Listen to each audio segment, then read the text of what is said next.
சிறகடிக்க ஆசை சீரியல்ல இன்னைக்கு முத்து ரோஹிணி பார்லர் இன்னொருத்தர்கிட்ட வித்ததையும் அந்த பார்லர் இன்னொருத்தர் நேம்ல இருக்கிறதையும் அங்க ரோஹிணி வேலை செய்யறதையும் தெரிஞ்சுக்கிறாரு. அத போட்டோவும் எடுத்துக்கிட்டு அவங்க அப்பா கிட்ட போய் சொல்றாரு.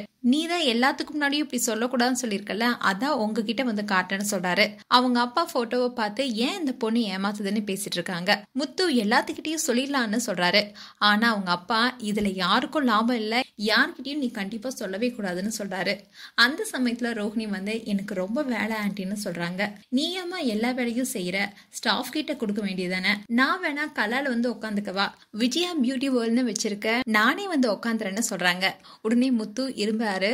உடனே விஜயா உள்நோக்கத்தோட தாங்க அவன் இருமுறான், என் பேர்ல அவன் பொண்டாட்டியும் கடை வச்சிருக்கால, அதான் சொல்லி காட்டான்னு சொல்றாங்க. உடனே முத்து கரெக்ட், என் பொண்டாட்டி மட்டும் தான் உங்க பேர்ல வச்சிருக்காங்கன்னு சொல்லும் போது முத்துடைய அப்பா கைய பிடிச்சி அழுத்துறாரு. உடனே முத்து என் கைய கட்டி போட்டுட்டேப்பான்னு சொல்றாரு. அண்ட் முத்து ஐயப்பன் கோவில் போறவங்க 40 மாலை ஆர்டர் கொடுத்திருக்காங்க, நான் போய் பூ வாங்க போறேன்னு சொல்லிட்டு போறாரு. இதுதான் இன்றைய எபிசோடா வரப்போகுது.